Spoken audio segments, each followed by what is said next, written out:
Rock city AG சபை வழங்கும்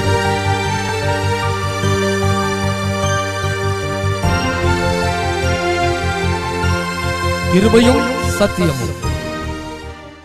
என்னாகமத்தின் புஸ்தகம் 3ஆம் அதிகாரம் 8ஆம் வசனத்தை நாம் வாசிக்கும் போது, இஸ்ரவேல் புத்திரரின் காவலையும் காத்து. 5வது நாம் காக்க வேண்டிய காவல் இஸ்ரவேல் புத்திரருடைய காவல். ஒரு தேவ பிள்ளையின்குள் இருக்கிற தெய்வீக கடமைகள், தெய்வீக பொறுப்பு. இந்த பொறுப்பை தேவன் நமக்கு கொடுத்திருக்கிறார். இப்படிப்பட்ட விதத்திலே நாம் ஜாக்கிரதையோடு இருக்க வேண்டும். ஆண்டவர் அந்த கிருபைகளை நமக்கு தருவாராக. தேவ பிள்ளைகளை சுற்றி இஸ்ரவேலின் காவல், தூதர்களுடைய சேனையை வைத்து கர்த்தர் காக்கிறார். சத்திய வேலியினால் காக்கிறார் என்று சொன்னேன். மெய்ப்பர்கள் மூலம் காக்கிறார். மோசே, ஆரோன் என்பவர்களால் கர்த்தர் காக்கிறார். அல்லேலூயா. நல்ல மெய்ப்பன், ஸ்தோத்திரம். இயேசு அவர் ஊழியக்காரங்களுக்குள்ள இருக்கிறார். மெய்ப்பனுடைய கிருபை பெற்ற அநேகரை சபைக்குள்ள வச்சிருக்கிறார். ஸ்தோத்திரம். சில நேரம் பெண்களுக்குள்ள அந்த கிருபை இருக்கும், ஆண்களுக்குள்ள அந்த கிருபை இருக்கும். மெய்ப்பர்களை ஏற்படுத்துகிறார். 7 மெய்ப்பர்களை ஏற்படுத்துகிறவர். ஸ்தோத்திரம். ஒரு மெய்ப்பனுக்குள்ள 7 பேருக்குரிய கிருபையை கொடுக்க கர்த்தர் வல்லவர். இப்படிலாம் பராமரிக்கிறார். ஸ்தோத்திரம். உங்களை நடத்துகிறவர்கள் உங்கள் ஆத்துமாவுக்காக உத்தரவாதம் பண்ணுகிறவர்கள். பேங்க் நம்ம பணத்துக்கு உத்தரவாதம் பண்ணுது, ஆனால் ஆண்டவர் நம்முடைய ஆத்துமாவுக்கு உத்தரவாதம் பண்ணுகிறார். சபை நடத்துகிறவர்கள் ஆத்துமாவுக்கு உத்தரவாதம் பண்ணுகிறவர்கள். அடுத்தது ஸ்தோத்திரம். இதெல்லாம் தேவனுடைய காவல். சபையின் மேல் கர்த்தர் வைத்திருக்கிற காவல், இஸ்ரவேல் ஜனங்களின் காவல். மெய்ப்பர்களை கர்த்தர் கொடுக்கிறார். ஒவ்வொருவரும் மெய்ப்பர்களா மாறணும். அதனால தான் இயேசு சொல்லுகிறார், மெய்ப்பன் இல்லாத ஆடுகளைப் போல ஜனங்கள் இருக்கிறாங்க. தொய்ந்து போய் இருக்கிறார்கள், சிதறி போய் இருக்கிறார்கள். அறுப்புக்கு எஜமான் வேலையாட்கள் அனுப்பணும். மெய்ப்பன் இல்லாத ஆடுகளுக்கு இந்த வார்த்தையை கேட்கிற நீங்க ஒரு மெய்ப்பனா மாறணும். அல்லேலூயா. ஆமா, மெய்ப்பர்களா மாறணும். அங்கங்க கொஞ்சம் கொஞ்சம் ஆடு இருக்கு, மெய்ப்பன் இல்லாத ஆடு தான் நிறைய இருக்குது. அவைகளை சந்திப்பதிற, அவைகள் மேல் அக்கறை காண்பிக்கிற மெய்ப்பர்களாய் கர்த்தர் நம்மை மாற்றுவாராக. சோர்ந்து போய் நொந்து போய் ஆஸ்பத்திரியில் போய் பாருங்க, மெய்ப்பன் இல்லாத ஆடுகள். பல போராட்டங்களை சிக்கி இருக்கிற மெய்ப்பன் இல்லாத ஆடுகள் மேல அக்கறை காட்ட வேண்டும். கர்த்தர் எப்படி காக்கிறார்? கர்த்தரால் வந்த பயங்கரம் அவர்கள் மேல் வந்ததினால் யாக்கோபின் புத்திரரை பின்தொடராது இருந்தார்கள். சில வேளைகளை கர்த்தர் எப்படி காக்கிறார் தெரியுமா? பயங்கரங்களை உண்டாக்கிறார். நம்மளை பின்தொடராத அளவுக்கு சில காரியங்களை கர்த்தர் செஞ்சிருவார். அல்லேலூயா. அன்னைக்கு ஒருத்தங்க சாட்சி சொன்னாங்க, எனக்கு விரோதமா அவ்வளோ பெரிய பிரச்சனை வந்துச்சு, ஆண்டவர்கிட்ட வந்து ஜெபம் பண்ணேன். சோத்திரம். மேல் அதிகாரியெல்லாம் மாத்திட்டார் ஆண்டவர். பயங்கரத்தை உண்டு பண்ணுகிற தேவன். சுவாசிக்கிறீங்களா? பயங்கரம், கர்த்தரால் உண்டான பயங்கரம். அடுத்து சொப்பனத்தில் எச்சரிக்கிறார். நம்முடைய பிள்ளைகளை எப்படி பாதுகாக்கிறார்? சொப்பனத்தில் போய் எச்சரிப்பு கொடுக்கிறார். தூங்க விட மாட்டார். தூங்குனாலும் உள்ள வந்துடுவார். ஸ்தோத்திரம். Price the Lord. நம்மளால ஒரு ஆளோட எப்போ தான் கம்யூனிகேட் பண்ண முடியும்? நல்லா இருக்கிற நேரத்திலே கம்யூனிகேட் பண்ண முடியாது. ஃபோன் அடிச்சுக்கிட்டே இருக்கும், இவங்க பாட்டு ஜம்முன்னு உட்காந்துருப்பாங்க. சிலருக்கு ஃபோன் அடிக்கிறது காதில் கேட்டாலும் அது உணர்வு இருக்காது. ஃபோன் அடிக்குது, ஓ அப்படியாம்பாங்க. ஆனால் ஆண்டவர் அப்படி கிடையாது, தூங்கினாலும் வந்து பேசிடுவார். எல்லாம் தேவன் வைத்திருக்கிற காவல். அடுத்து இஸ்ரவேல் புத்திரரை எப்படிலாம் பாதுகாக்க வேண்டியிருக்கு. சுத்திகரிப்பு. ஜனங்களுக்குள்ள பாவம் வந்து விடாதபடி, தேவ கோபம் வந்து விடாதபடி சுத்திகரிப்புக்குள்ள வைத்து சபையை காக்க வேண்டியிருக்குது. யாரும் அசுத்தத்துக்குள்ள போயிடக்கூடாது. உங்களை சுத்திகரியுங்கள். களிம்பு நீங்க உங்களை சுத்திகரியுங்கள்.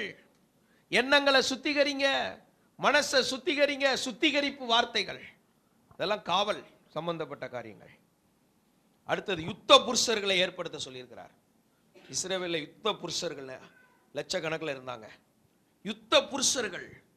சபையை பாதுகாப்பதற்கு தேவன் யுத்த புருஷர்களை கர்த்தர் மாற்றுகிறார். இது ஆண்களாகவும் இருக்கலாம், பெண்களாகவும் இருக்கலாம். யுத்த புருஷர்கள். நிறைய ஆவிக்குரிய யுத்தங்கள் வரும். அந்த யுத்தங்களை செய்யக்கூடிய கிருபை பெற்றவர்களை கர்த்தர் சபையில் எழுப்புகிறார். ஆமென். இன்னைக்கு இந்த வார்த்தையை கேட்கிற நீங்க அப்படி மாறலாம். இப்படி இருக்கிறீங்களான்னு பாருங்க. இதுதான் தேவனுடைய வெளிச்சம்.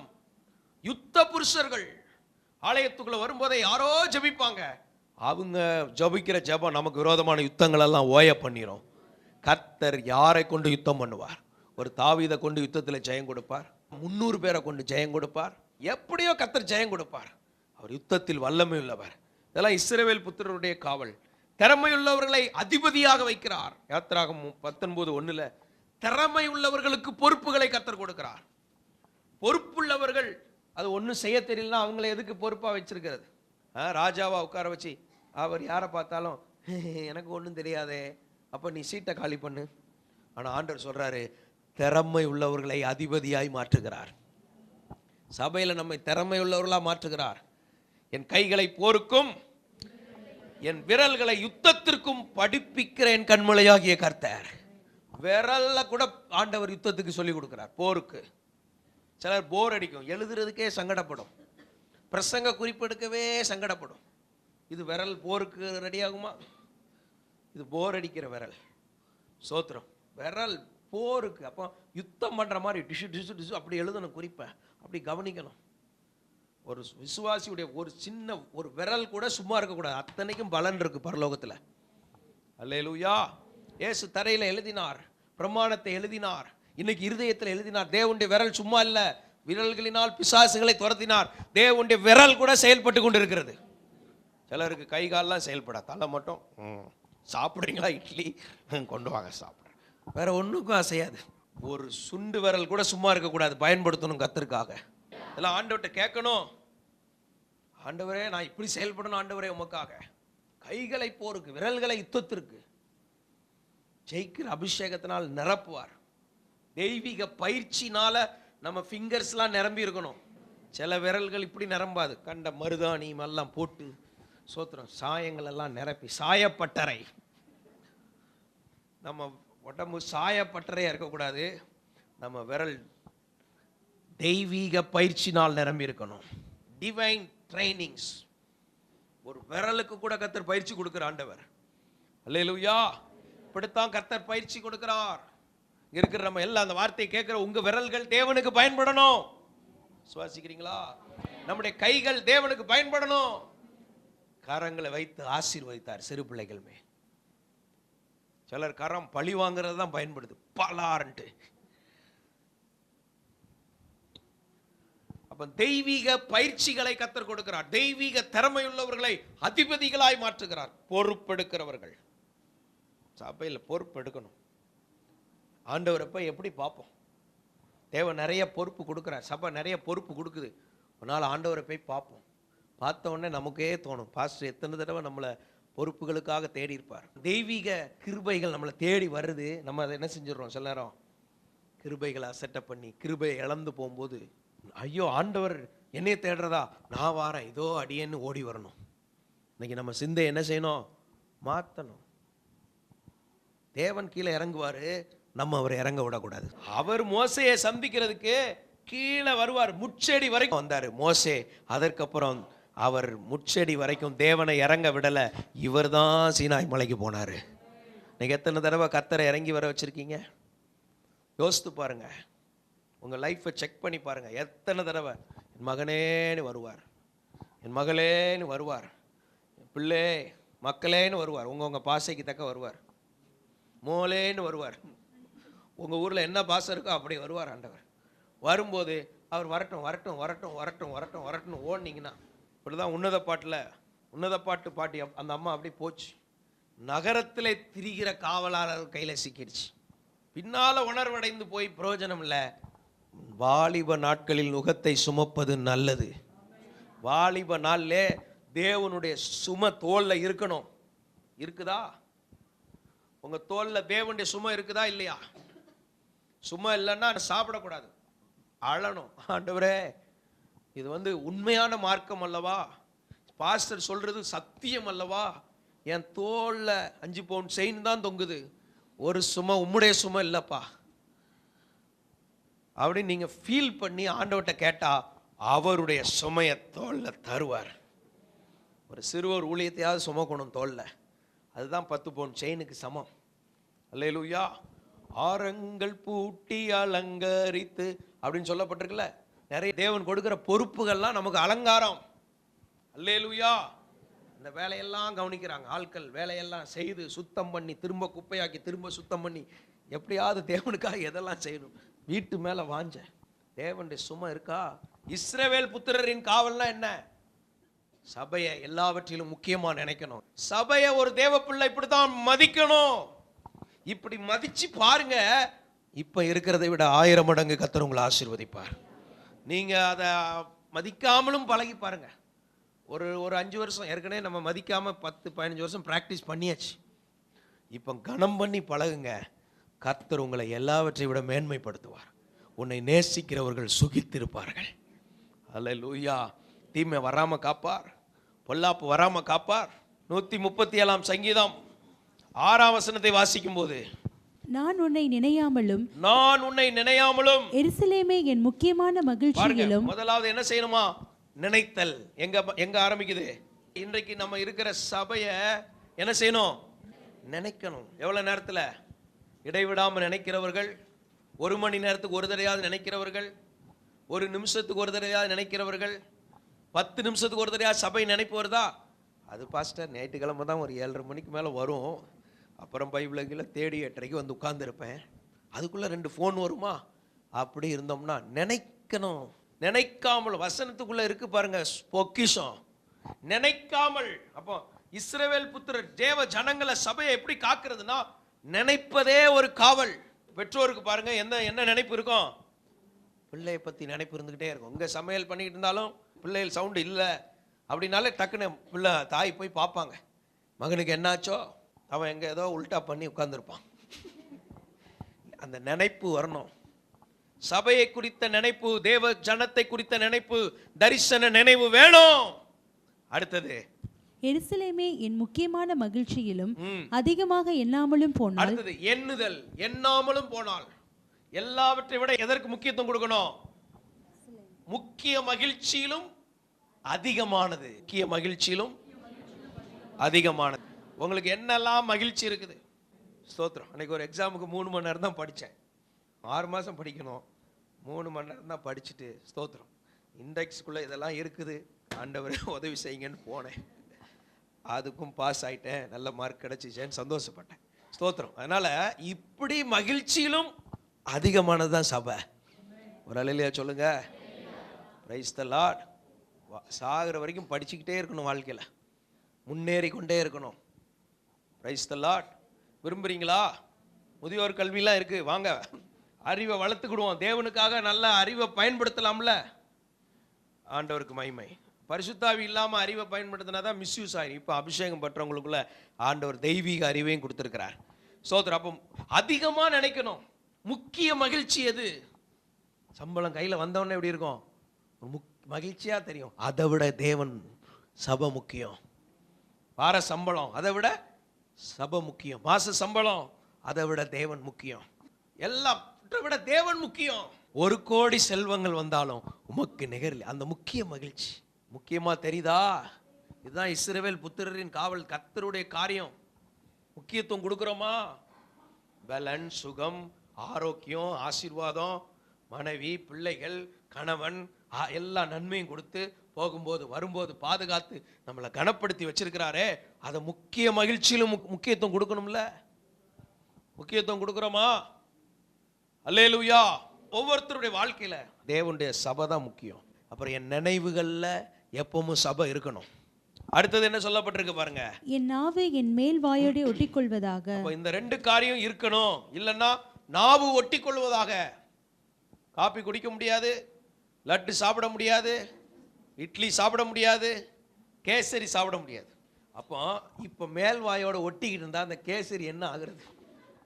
வீட்டில் எல்லாம் சமைச்சு வச்சிருப்பீங்க, நாவு ஒட்டிக்கணும். ஏன்னா நீ தேவராஜ்யத்துக்கு முக்கியத்துவம் கொடுக்கல, நீ தேவ சபைக்கு முக்கியத்துவம் கொடுக்கல, இங்க உள்ள ஆராதனைக்கு முக்கியத்துவம் கொடுக்கல, தேவ ஆலயத்தின் சின்ன சின்ன வேலைகளுக்கு முக்கியத்துவம் கொடுக்கல, பெரிய பொறுப்புகளுக்கு முக்கியத்துவம் கொடுக்கல.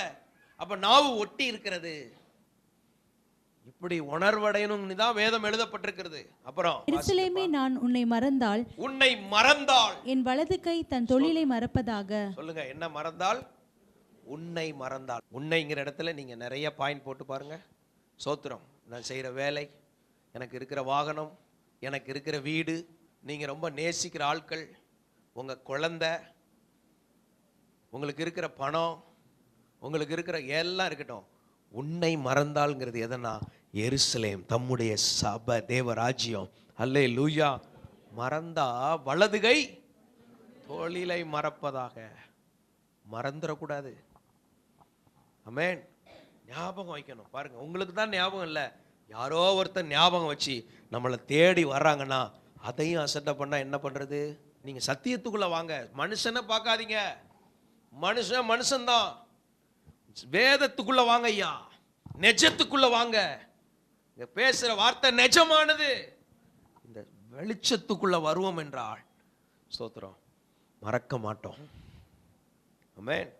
கர்த்தரை மறக்க மாட்டோம், கர்த்தருடைய ஆலயத்தை மறக்க மாட்டோம், கர்த்தருடைய ஆசீர்வாதத்தை மறக்க மாட்டோம். அடுத்து, கர்த்தாவே, எருசலேமின் நாளில் ஏதோமின் புத்திரரை நினையும். ஸ்தோத்திரம். எருசலேமின் நாளில் ஏதோமின் புத்திரரை நினையும். எருசலேம்ல நம்ம கூடி வர்ற இந்த நாள் இருக்குல்ல, இன்னைக்கு யாரை பார்ப்பார் ஆண்டவர்? உங்களுக்கு விரோதமான எல்லா பிரச்சனையும் கர்த்தர் சந்தித்து மாத்தி போடுவார். எருசலேமின் நாள், இன்றைக்கு சபை கூடுகிற நாள். இந்த நாளில நம்ம எல்லாம் சேர்ந்து கர்த்தரை துதிக்கும் போது அத்தனை தடைகளையும் மாற்றி ஜெயம் கொடுக்கிற தேவன் நமக்கு இருக்கிறார். அல்லேலூயா. இப்படித்தான் கர்த்தர் பாதுகாக்கிறார். கர்த்தர் சபையை காக்கிறவர். விசுவாசிக்கிறீங்களா? மூப்பர்களை வைத்திருக்கிறார். அடுத்து, மூப்பர்கள், இஸ்ரவேலின் காவல், இஸ்ரவேல் புத்திரர்களை காக்கிறதுக்கு மூப்பர்கள், அந்தந்த ஏரியாவுக்கு பொறுப்பாளர்கள் கர்த்தர் நியமித்திருக்கிறார். பாஸ்டர் நினைச்சிடாதீங்க. ஊழியக்காரர்களை கொண்டு கர்த்தர் செயல்படுவார். உங்களுக்கு பொறுப்புகள் கொடுக்கப்பட்டிருக்கிறது. இப்படிப்பட்ட பொறுப்புகள் இருக்கணும். ஆரோனையும் குமாரர்களையும் பிரித்து வைத்திருக்கிறார். வேறு பிரிக்கப்பட்ட ஒரு கூட்டத்தை கர்த்தர் வைத்திருக்கிறார். இதற்கென்று ஆராதனையில பாடுகிறவர்கள் வெள்ளிக்கிழமையிலேருந்தே இவங்க ஆயத்தப்படணும். ஜபங்கள்ல இருக்கணும். சனிக்கிழமை ஜபத்தில் இருக்கணும். இரவு ஜபத்தில் இருக்கணும். வந்து நின்று அதற்கென்று வேறு பிரித்து. எத்தனை கல்யாண கார்டு கொடுத்து பாருங்க, வரமாட்டாங்க. ஏன்னா அந்த பிரியாணியை விட, கேசரியை விட கர்த்தர் முக்கியமானவர். நீ தெரியும் உங்களுக்கு. 3வது ஆராதனை முடிச்சுட்டு வேணா ஒருவேளை வரலாம். ஆனால் கர்த்தருடைய நேரத்தை உலகத்துக்கு கொடுக்கக்கூடாது. எல்லாம் பிரதிஷ்டை இருந்தால் கர்த்தர் ஆசீர்வதிப்பார். பிந்திய காலங்களை பார்க்கும்போது எல்லாம் தெரியும், அந்த சாப்பாடே நமக்கு பிரச்சனையா மாறிடும். பிரித்து வைத்திருக்கிறார் கர்த்தர். யோசுவாவுக்கு கீழ்ப்படி சொல்லப்பட்டிருக்கு. என்ன ஆகும்? 27:20 இங்க கீழ்ப்படியணும் ஆண்டோடைய வார்த்தையை. ஏன் ஊழியக்காரங்களுக்கு கீழ்ப்படியணும்? அவங்க சொல்ற வார்த்தை தேவனுடைய வார்த்தை. அவங்க சொல்ற வார்த்தை தேவனுக்காக சொல்ற வார்த்தை, தேவ ராஜ்யத்திற்காக சொல்லப்படுற வார்த்தை, நம்முடைய நன்மைக்காக சொல்லப்படுற வார்த்தை. எனவே அதை கீழ்ப்படியணும். இந்த முழு வேதத்திலும் கீழ்ப்படியும் போது கிடைக்கிற ஆசீர்வாதங்களை கர்த்தர் சொல்லி வைத்திருக்கிறார். விசுவாசிக்கிறீங்களா? அல்லேலூயா. அடுத்தது, இங்க நியாயம் விசாரிக்கிற நிலைமைகள் இருக்குது. அதாவது சூழ்நிலைமை சோத்திரம், ஏதாவது உங்களுக்குள்ள வழக்கு இருந்தா நீங்க அஞ்ஞானிகளிடத்துல போக வேண்டாம். உங்களுக்குள்ளே விவேகி ஒருவன் இல்லையா? நிறைய பிரச்சனைகள் வருது. சோத்திரம், அதெல்லாம் வெளியே தெரியாது. அதாவது அவங்கள கூப்பிட்டு சரிப்படுத்துறோம். வேற எங்கேயும் நம்ம போக வேண்டாம். பரிசுத்தாவி பெற்ற தேவ பிள்ளைகள் போதும். நீங்களும் நானும் தேவ தூதர்களே நியாயம் தீர்ப்போம். யாரை நியாயம் தீர்ப்போம்? தேவ தூதர்களே நியாயம் தீர்ப்போம். அதனால சின்ன சின்ன பிரச்சனையை தீர்க்கிறது பெரிய விஷயம் இல்லை. கர்த்தர் ஒரு மனுஷனோடு இருந்தால் அவன் பிரச்சனையை தீர்க்கலாம். தீர்வு இல்லாத பிரச்சனை உலகத்தில் இல்லை. அடுத்தது 1 சாமுவேல் 13:19. கொல்லனெல்லாம் கொண்டு போயிட்டாங்க. சபையில் யாரை கர்த்தர் வைத்திருக்கிறார்? கொல்லன்னா கொல்றவன் நினைச்சிடாதீங்க. உங்ககிட்ட இருக்கிற ஆவிக்குரிய ஆயுதங்களை கூர்மையாக்குகிற நேரம். நல்ல ஜெபிக்க நம்முடைய ஆவிக்குரிய ஆயுதங்களை கர்த்தர் கூர்மையாக்குறார். சங்கீதம் 78:5 கர்த்தருடைய வேதத்தை காக்கிறோம். இதெல்லாம் ஆலயத்தில் இஸ்ரவேல் ஜனங்கள் ஆசீர்வதிக்கப்பட, பாதுகாக்கப்பட வேண்டும். ஒரு தனி மனிதனுடைய ஜெப வாழ்க்கை, குடும்பத்தின் ஜெப வாழ்க்கை, ஸ்தோத்திரம், இந்த வேதத்தை தியானிக்கிற வாழ்க்கை. இந்த வேதத்தில் ஜீவன் இருக்கிறது. இந்த வேத வார்த்தையில் என்ன இருக்குது? ஆவியாகவும் ஜீவனாயிரு. இந்த ஜீவன் உள்ள வார்த்தையை நம்ம வாசிக்கும் போது, தியானிக்கும் போது அது நம்மோட பேசி நம்மளை சரிப்படுத்தும். ஏனென்றால் இது உயிருள்ள வார்த்தை, உயிருள்ள எழுத்துக்கள், உயிருள்ள புத்தகம். இது நம்ம அப்படியே கூட இருந்து ஒரு ஃப்ரெண்டு மாதிரி பேசும், ஒரு ஆசிரியர் மாதிரி பேசும், உரிமையாக பேசும், தகப்பன் போல பேசும். அதை பேசும்போதே நமக்குள்ள சேஞ்சஸ் வந்துடும். நீங்கள் நல்ல ஆட்கள்கிட்ட பேச பேச என்ன ஆயிரும்? ஸ்தோத்திரம். யாருக்காவது ஒரு பிரச்சனை வைங்களா, அவங்கள பேச விட்டுட்டு நீங்கள் பேசிக்கிட்டே இருங்க. அவங்க பிரச்சனை எல்லாம் அவங்ககிட்ட வெளியே வந்துடும். நம்ம சொல்கிற வார்த்தையெல்லாம் அவங்களுக்குள்ள போயிடும். அவங்க சரியாயிடுவாங்க. நம்ம என்ன சொல்லுவோம்? வசனத்தையாக சொல்லுவோம். அவங்க என்ன சொல்லுவாங்க? பிரச்சனையாக சொல்லுவாங்க. அதனால் ப்ராப்ளம் சால்விங்க்கு தான் தீர்வு. பிரச்சனைக்குரியவங்க பிரச்சனையாக பேசிக்கிட்டே இருப்பாங்க, கேட்டுக்கிட்டே இருக்கணும். நம்ம பதிலாக என்ன சொல்லிக்கிட்டே இருக்கணும்? நம்ம விட்டாதீங்க, பழி வாங்க, போங்க, இந்த கடையில் அருவா இருக்குது வாங்கிட்டு வாங்க, கயிறு இருக்குது வாங்கிட்டு போங்கன்னு சொல்லிடக்கூடாது. நம்ம பதிலுக்கு பதில் வசனத்தையா சொல்ல சொல்ல அவங்க பிரச்சனையே பேச பேச இங்கே வசனம் போக போக போக ஒரு 2 சுழற்சிக்கு அப்புறம் பிரச்சனையே இருக்காது. அல்லேலூயா. ஆமாம், நம்ம தான் எடுத்துக்கிற விதம் தான் இருக்குது. ஒரு காரியத்தை பிரச்சனையாக எடுக்கிறதும் இருக்குது, அதை எளிதாக எடுக்கிறதும் இருக்குது. நம்ம மைண்டு தான் காரணம். ஐயோயோ எனக்கு வந்த கஷ்டம் யாருக்குமே இல்லை. ஆமாம் ஆமாம், ஏசுநாதர் மாதிரி சிலுவையில் அடித்து தொங்க விட்டாங்கப்பா, இப்படிலாம் ஒன்றுமே கிடையாது. நம்ம நினைப்பு தான் பிரச்சனை. என்னன்னா மைண்டு தான் பிரச்சனை. நம்ம மனசில் நினைக்கிறோம் பார்த்தீங்களா, இருந்த பிரச்சனை, இருக்கிற பிரச்சனை, இனி வர்ற பிரச்சனை எல்லாத்துக்கும் ஒரே தீர்வு. எதுதான் பிரச்சனை? மனசில். சோத்திரம். நீங்கள் ஒரு ஆளை தப்பாகவே நினைங்க, அது உங்களுக்கு பிரச்சனையாக தெரியும். அவங்கள நல்லா நினைங்க, அது உங்களுக்கு ஆசீர்வாதமாக தெரியும். நம்முடைய எண்ணங்கள் தான் ரொம்ப முக்கியம். ஹல்லேலூயா. அதனால் வேதத்துக்குள்ளே வாழணும், வேதத்தை வாசிக்க வாசிக்க இது நம்மை மாற்றும், தேறினவர்களாக மாற்றிடும், பேதைய ஞானியாக மாற்றிடும். ஹல்லேலூயா. அப்படி நம்ம வாழ்க்கையில் ஆசீர்வாதங்களை பெற்றுக்கொள்ள முடியும். இதை தான் நீதிமொழிகளில் சாலமோன் சொல்லியிருக்கிறார். இதை வாசிக்கும் போது என்னென்ன ஆசீர்வாதம் பாருங்க. நீதிமொழிகள் 1ஆம் அதிகாரம் பாருங்க, 2லிருந்து குறிப்பை மட்டும் சொல்றேன். ஞானம், போதகம், புத்திமதிகள், விவேகம், நீதி, நியாயம், நிதானம், ஸ்தோத்திரம், இதெல்லாம் கிடைக்குதான். அப்புறம் பேதைகளுக்கு வினா. பேதையா இருக்கிறவங்களுக்கு என்ன கிடைக்கும்? ஷார்ப் ஆயிருவாங்க, சர்ப்பங்களை போல் வினா உள்ளவர்களாயிரு, எச்சரிக்கையா இருக்கிறது. பேதைகள்லாம் விவரமா மாறிடுவாங்க. ஸ்தோத்திரம். அடுத்தது வாலிபர்களுக்கு அறிவு. வாலிபர்களுக்கு என்ன தேவை? வாலிபர்களுக்கு இந்த காலம் மட்டும்தான் தெரியும், அவனுக்கு எதிர்காலம்னு ஒன்று இருக்கு. எதையாவது பார்த்து ஏமாந்துடாதப்பா, வாழ்க்கை எப்படி இருக்குன்னு கர்த்தர் திட்டம் பண்ணி வச்சிருக்கிறார். ஹல்லேலூயா. யாரையாவது நினைச்சு உன் லைஃப்பை சாத்தான் அதில் வந்து உட்கார்ந்துடக்கூடாது. அந்த நபர் எவ்வளோ காலம் வாழ்வாங்க, அவங்கள பற்றிய திட்டம் என்ன, அவனுக்கு என்ன வியாதி வரும், அவன் எங்கெல்லாம் சிக்குவான், அவன் எதிர்காலம் எப்படி இருக்கும்லாம் உனக்கு தெரியாது. இப்போ உனக்கு எப்படி தெரியும்? சிரிச்சுக்கிட்டு வர்றது தான் தெரியும். அந்த சிரிப்புக்குள்ள பெரிய படுகுழிகள்லாம் இருக்கும், அது உங்கள் உள்ளத்திலே உட்காந்துருக்கும். தூங்க விடாது, உனக்கு சாப்பாட்டு மேசையிலே அப்படி வந்து நிற்கும். நீ நினைக்க வேண்டியது தோற்றத்தை பார்க்காத, அவனை பற்றிய திட்டம் தரிசனம் தேவன்கிட்ட இருக்குது. அதனால தான் நீ எங்கேயும் போய் படுகுழியில் சிக்காதபடி உன்னை சரியான பாதையில் நடத்தக்கூடிய தேவன் கையில் உன்னை ஒப்பு கொடுத்துட்டா, அவர் உன்னை கரம் பிடித்து எங்கே கொண்டு சேர்க்கணுமோ சேர்ப்பார். அல்லேலூயா. நீயா எங்கேயாவது போய் சேர்ந்துடாத சீக்கிரத்தில். தேவனை நம்பு, கர்த்தர் உனக்கு நன்மை செய்வார்.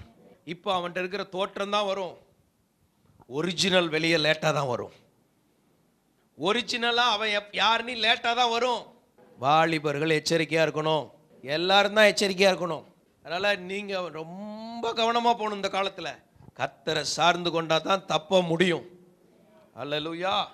ஸ்தோத்திரம். அதனால தான் உன் கண்கள் நேரே நோக்க கடவுது.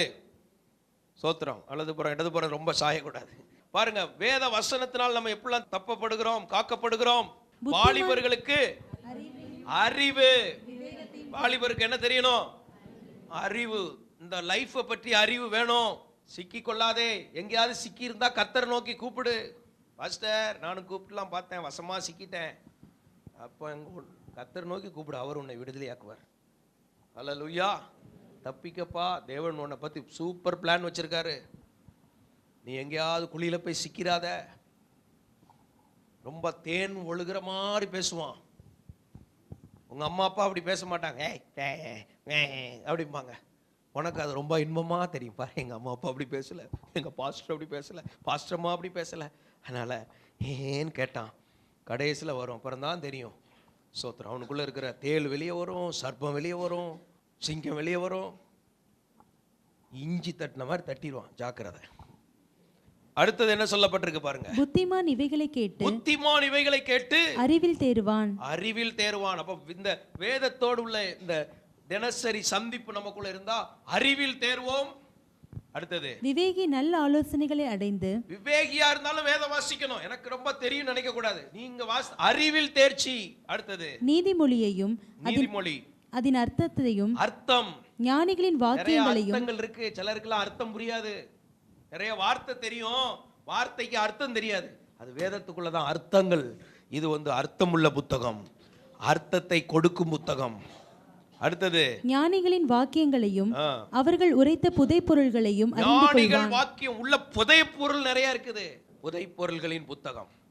அடுத்தது கர்த்தருக்கு பயப்படுதலை ஞானத்தின் ஆரம்பம். கர்த்தருக்கு பயப்படுதல். சரி, இப்படி நிறைய இருக்கு. வேதத்தை நல்லா வாசிக்கணும். அன்னைக்கு ஒரு பாஸ்டர் சொன்னார், எனக்கு 70 வயது ஆகுது, இன்னைக்கும் 10 அதிகாரம் 15 அதிகாரம் முழங்காலில் நின்று வாசிக்கிறேன். முழங்காலில் நின்று வாசிக்கணும். வாலிபர்கள், பெரியவங்க, 70 வயசுக்கு மேலே, அவர் 70 வயசு சொன்னார். இன்னைக்கு 70 வயசுக்கு மேலே உள்ளவங்க பரவாயில்ல, 70 வயசுக்கு உள்ளவங்க எல்லாரும் முழங்கால். இன்னொரு ஊழியக்கார் சொன்னார், எனக்கு 65 வயசாகுது, ஆண்டவர் முழங்கால் போட்டு ஜெபம் பண்ண சொன்னார். ஜெபம் பண்ணேன், எனக்கு முட்டுலாம் ரொம்ப வலிக்கும், 2 நிமிஷம் ஜெபம் பண்ணேன், 5 நிமிஷமாக மாற்றினேன், இன்னைக்கு முழங்காலே நின்று ஜெபிக்கிறேன், மூட்டு வலியே போயிடுச்சு. ஹல்லேலூயா. முழங்காலில் நின்று, இதெல்லாம் காலம் மலையேறிடக்கூடாது. முழங்காலில் நின்று வேதத்தை வாசிக்கணும், முழங்காலில் நின்று ஜெபிக்கணும். இதெல்லாம் நம்ம செய்யும்போது கர்த்தர் நம்மை ஆசீர்வதிப்பார். தேவ சபைக்கு அஸ்திபாரமாக மாறுவீங்க. ஹல்லேலூயா. நம்ம எல்லாரும் ஜெபிப்போம். நல்ல தேவனே, உமக்கு ஸ்தோத்திரம். இந்த வார்த்தைகளை கேட்ட ஒவ்வொருவரையும் ஆசீர்வதிங்க. உடைய மேலான கிருபை, இரக்கம், நன்மை ஒவ்வொருவர் மேலும் வருவதாக ஆசீர்வதிங்க. இந்த வார்த்தையை தொலைக்காட்சியிலே கேட்டுக்கொண்டிருந்த ஒவ்வொருவர் மேலும் உடைய கிருபை இருப்பதாக. உங்கள் நாமம் மகிமைப்படட்டும். எல்லா தேவைகளை சந்திங்க. ஆன்லைனில் கவனித்து கொண்டிருக்கிறவங்களுக்கும் இப்படிப்பட்ட ஒரு மறுரூபம் வரட்டும் ஆண்டவரே. உடைய வார்த்தையினால் மாற்றம் உண்டாகட்டும். ஆசீர்வதிக்கிறோம் இயேசுவின் நாமத்தில் பிதாவே. Rock City AG Church. Service timing: Sunday morning 5 a.m., 7 a.m., 9 a.m. and 11 a.m. Evening 6:30 p.m. Branch Church AG Blessing Center. Sunday morning service 9 a.m. near Ariyamangalam EB Office Street, Thidir Nagar Road. Our address: AM Plaza, number 8/1, second floor, opposite Sidambaram Mahal, Trichy 620002. Cell phone 99 7 660 7364.